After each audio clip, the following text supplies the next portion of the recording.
પરીક્ષા હાલે છે. પેપર કેમ જાય છે? આવે એવા જાય.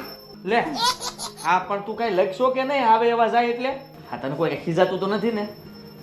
બધા ખીજાય છે પણ હું કોઈનું સાંભળતી નથી. કેમ? મમ્મી કીધું છે. મમ્મી આવું શીખવાડે છે તને? આવું તું એની વાત માને છો? હે બહુ સારું હો. હા, તારા મમ્મી કે એમ જ કરજો હો બેટા. અને ઈ કે હાસું જ હોય. જા રમવા જા બેટા.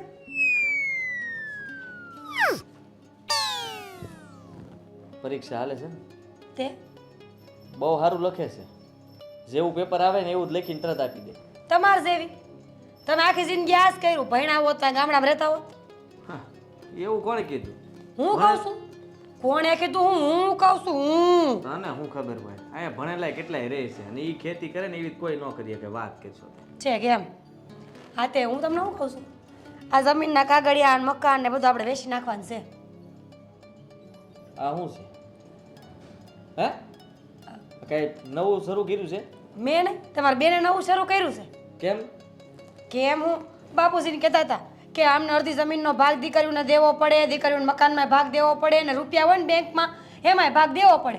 મેં કીધું આપણે પહેલાં જ વેચી નાખી તો કેમ રહી? શાંતિ રાખ. હા, ઉતાવળી થામા. અને બાપુજી કઈ એની વાત માની ન લે. મોટા બેન બોલતા હોય તો ભલે બોલતા હોય. હા બાપુજી કહેતા હતા ને, હા બેટા કાંઈ વાંધો નહીં.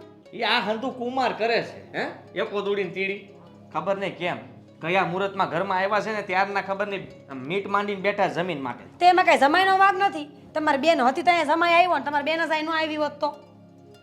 બેનનો કાંઈ વાત ન કહેવાય. બેનને તો સડાવવામાં આવે છે. મારી બેન તો હાવ ભોળી છે. હા હા બહુ ભોળી છે. હાસી વાત છે તમારી.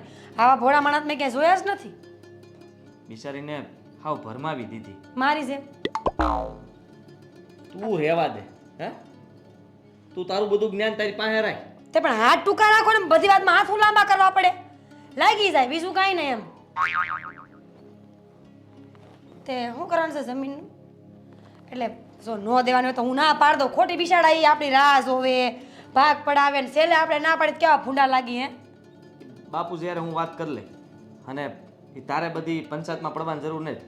અમે બે બેન ને હું એક ભાઈ 3 જણા છીએ ને અને બાપુ આ 4 જણા બેહીને વાત કરી લે. હે ભગવાન ઉપાડી લે મને, ઉપાડી લે. લઈ લે.